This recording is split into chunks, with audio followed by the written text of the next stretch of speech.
I want to thank you all for respecting our privacy. I am disappointed, as we are with the verdict, but we accept it. We live in a great country that has a great criminal justice system. It is not perfect, but it's the best in the world, and we respect the jury's verdict. John?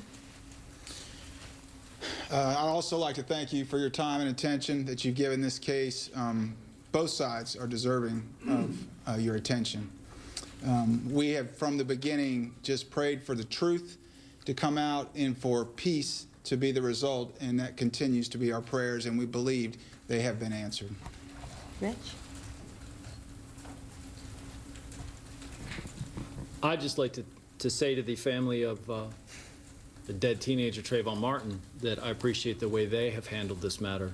They've been dignified, they've showed class, they have kept their pain in check when they needed to, and they have grieved when they needed to. And I think that they have handled it like ladies and gentlemen.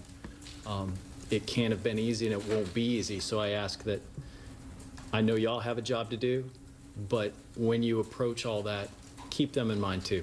Thank you. I also want to thank the thousands of people who sent prayers our way, held us in their thoughts throughout this entire process. We got a lot of encouragement from a lot of people.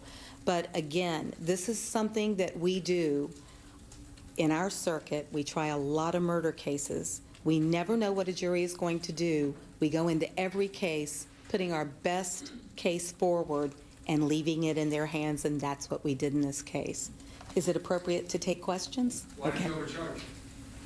Well, we charge what we believe we can prove based on our Florida standard jury instructions and based on the facts of the case. So that's why we charged second-degree murder. We truly believe that the mindset of George Zimmerman and the words that he used and the reason that he was out doing what he was doing fit the bill for second-degree murder. Second-degree murder is a general intent crime, unlike first-degree murder, which requires specific intent and sort of a design on the... I'm sorry, I wasn't finished with my answer. I didn't finish my answer. And so because it's a general intent crime, you look at the way the crime is committed. It doesn't have to be between two people who know each other. Remember that the definition of that is an act or a series of acts. And we believe that the series of acts of Mr. Zimmerman and what he did leading to Trayvon Martin's death were why we were able to file second-degree murder. Yes? Christy O'Connor, in the beginning of this case, as you know, the country felt that there was such a strong likelihood that you would prove that that voice was Trayvon's, and then obviously things turned around. Talk about that voice tape, whether, and also any other evidence that you thought was strong and what happened to it and how it affected you. What was convincing to us when we listened to the tape is that the scream stops the moment the shot is fired. That's the kind of common sense evidence that prosecutors rely on every day. That scream stops when the shot is fired. And so we always believed, after hearing that tape, that it was Trayvon Martin. Michael Honest with HLN. Yes, Mike. Piggybacking off that, was that the argument or one of the key ones you thought you had to win? Who was screaming for help? Maybe it was the severity of George Zimmerman's injuries. Did you feel you had to win those and maybe didn't? You know, that's another interesting point because a lot of people said, why didn't we produce the photographs of George Zimmerman's injuries, the blood on the back of his head? Well, one of the reasons is because we didn't also produce the picture of his physician's assistant who said the cut was this big. So see, when you put together a case, you have to analyze all of it, not just what was going on right at the time of the crime. So those injuries, we believe, did not rise to great bodily harm. Children across this country, athletes, get injuries like that every day and go right back into the game. Or their parents kiss them after they've fallen off their bike and they go right back in. I'm not trying to minimalize this, but we did not believe that what the statements were that were made by George Zimmerman comported with injuries of great bodily harm. And one of the other key pieces of evidence, as Christy asked earlier, was we don't believe that he could have been straddled and had the gun on that inside back holster and gotten it out if he was truly being beaten at the time the shot was fired. And so that's another key element in our decision to file charges. Yes, ma'am. Hi, Lisa Lucas, New York Daily News. Hi, Lisa.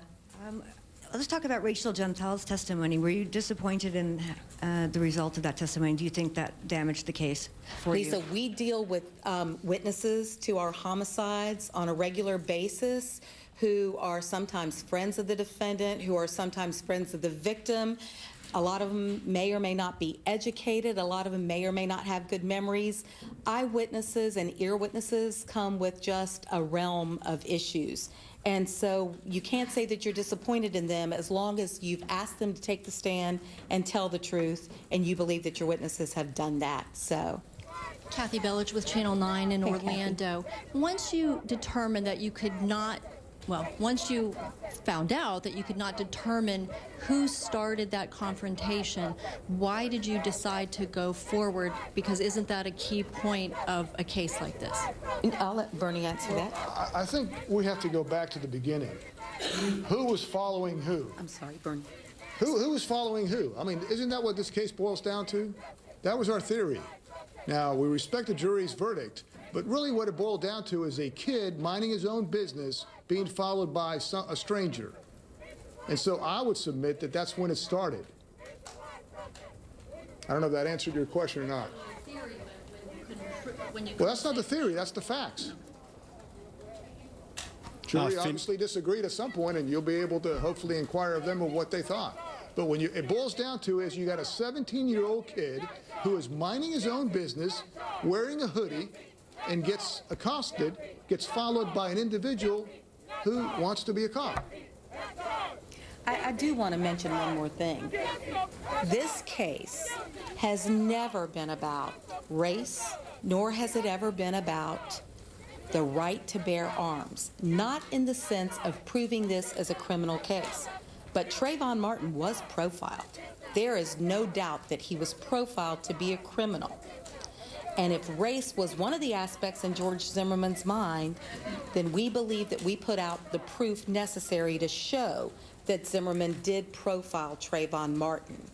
But the right to bear arms is a right in which we all believe. I especially believe in that right.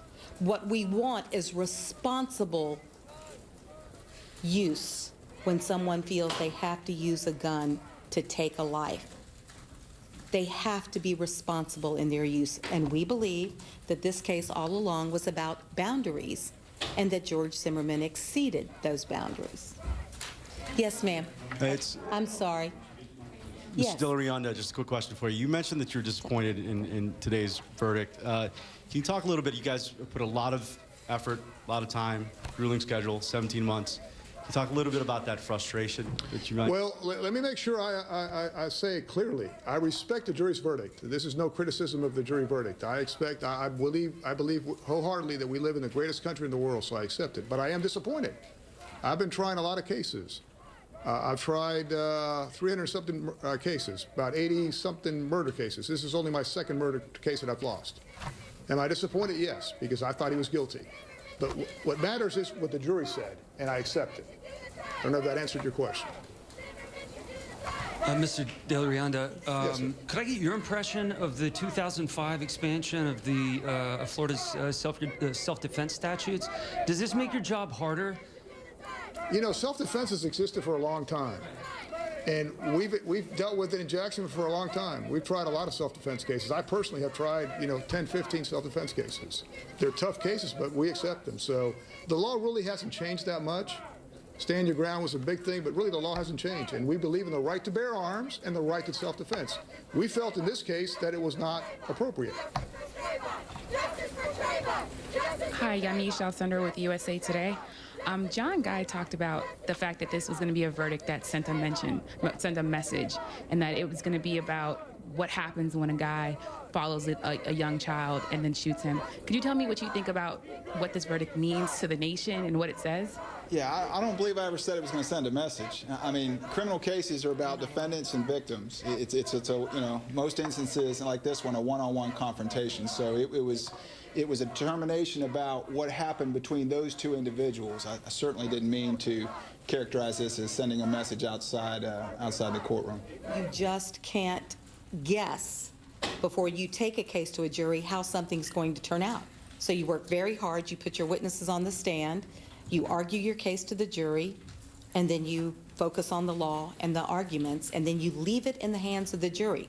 What we promised to do was to get this case in front of a jury and give George Zimmerman and Trayvon Martin each a day in court.